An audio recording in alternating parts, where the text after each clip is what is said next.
Você já teve a sensação de que, mesmo quando se sente livre, alguma coisa ainda te comanda? Pode ser a moral, a razão, a lei, a ideologia, até mesmo a ideia de humanidade. É como se sempre houvesse algo acima de nós, exigindo obediência. Agora imagine um pensador que olhasse para tudo isso, Deus, Estado, moral, coletividade, e dissesse: nada disso é real, tudo isso são fantasmas, ilusões com as quais aprisionamos a nós mesmos. Esse pensador é Max Stirner, e sua obra mais importante, O Único e Sua Propriedade, é uma dinamite jogada no meio da filosofia ocidental. Publicado em 1844, o livro não propõe uma nova ideologia. Ele tenta desfazer todas. Stirner parte da seguinte provocação: o ser humano vive cercado por ideias abstratas que se tornam mais reais que ele mesmo. Ideias como Deus, verdade, justiça, pátria, humanidade. Todas essas são construções imaginárias que passam a comandar nossa existência, como se fossem divindades invisíveis. Ele chama essas entidades de fantasmas ou espíritos. E sua crítica é implacável. Para Stirner, o ser humano não é senhor dessas ideias. Ao contrário, ele é escravizado por elas. Mas o que ele propõe no lugar? A resposta está no título da obra. Stirner defende a soberania do único, o indivíduo real, concreto, que não pode ser reduzido a nenhuma essência, função ou missão universal. Esse único é o ser humano em sua total singularidade, anterior a qualquer moral, religião ou ideologia. Ele não é um homem no sentido abstrato. Ele é eu, você, cada um com sua própria interioridade, vontades, impulsos, contradições.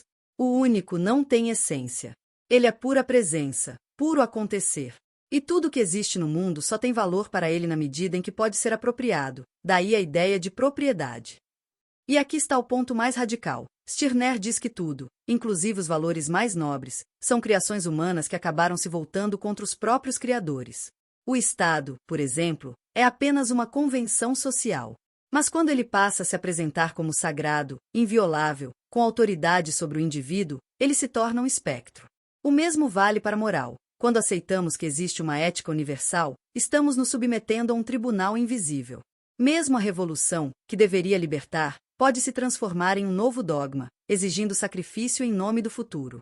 O que começa como emancipação vira novamente escravidão, só que com outra roupagem. Nesse sentido, Stirner realiza uma crítica que é ao mesmo tempo política, ética e ontológica. Ele desmascara o modo como nos alienamos em ideias que nós mesmos criamos. É uma antecipação do que, mais tarde, Nietzsche chamaria de a morte de Deus, mas Stirner mata não só Deus, mata o Estado, a moral, a verdade, a ideologia. Ele opera uma espécie de destruição genealógica das estruturas de autoridade, muito antes de Foucault e os pós-estruturalistas. Para Stirner, toda vez que aceitamos um valor como superior a nós, renunciamos à nossa liberdade. Mas o mais perturbador é sua reabilitação do egoísmo. Para ele, ser egoísta não é ser ganancioso ou mesquinho, mas afirmar-se como o único critério de valor. O egoísmo stirneriano é ontológico. Ele parte do reconhecimento de que nenhum ser humano pode escapar de si mesmo, e que toda tentativa de agir altruisticamente já é uma forma disfarçada de se afirmar. O altruísmo, nesse contexto, é só mais um fantasma, uma forma de controle moral. Stirner diz: eu coloco meu interesse acima de tudo, porque tudo que me interessa é, por definição, meu. Não se trata de justificar ações prejudiciais aos outros, mas de rejeitar a ideia de que devemos viver segundo padrões que nos vêm de fora. Isso nos leva a uma ideia central e frequentemente mal compreendida na obra: a união de egoístas. Stirner não propõe o isolamento nihilista, nem a guerra de todos contra todos. Pelo contrário, ele entende que a convivência é inevitável. Mas ela só deve ocorrer com base na livre associação entre indivíduos soberanos, sem obrigações morais, sem contratos eternos, sem idealizações. Uma união de egoístas é um acordo fluido, voluntário, que só dura enquanto for útil para os envolvidos. Quando deixa de servir, ela se dissolve, e ninguém deve nada a ninguém. O impacto da obra foi devastador no meio intelectual da época. Stirner era contemporâneo de Marx, Engels e dos jovens hegelianos, grupo ao qual ele mesmo pertencia. Mas sua obra foi como uma traição filosófica. Ele não queria reformar a religião como Feuerbach, nem substituir o cristianismo pela razão ou pela ciência.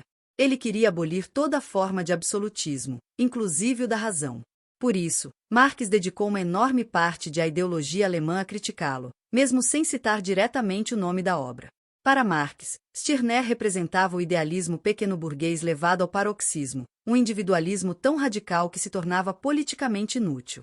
Mas o tempo jogou a favor de Stirner. Apesar de ter sido marginalizado por muito tempo, sua influência ecoa em várias tradições do pensamento contemporâneo. Nietzsche, embora nunca tenha citado Stirner diretamente, parece ecoá-lo ao afirmar que Deus está morto e que devemos criar nossos próprios valores. Stirner também antecipa aspectos da crítica ao poder de Foucault, da desconstrução de Derrida e da ética da singularidade de Deleuze.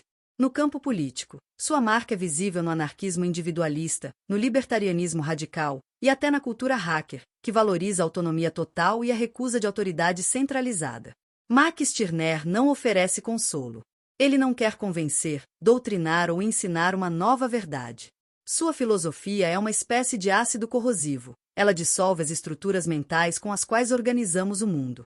Ao fim da leitura de O Único e Sua Propriedade, não resta nenhuma certeza, apenas a presença nua do indivíduo diante de si mesmo. E esse é o verdadeiro escândalo stirneriano, mostrar que a liberdade não é algo que nos dão. É algo que tomamos. Ou não. Em um mundo saturado por discursos de pertencimento, de identidade, de sacrifício coletivo, Stirner reaparece como uma voz solitária, mas talvez mais atual do que nunca. Ele nos força a encarar a pergunta que a maioria prefere evitar: e se eu não fosse nada além de mim mesmo?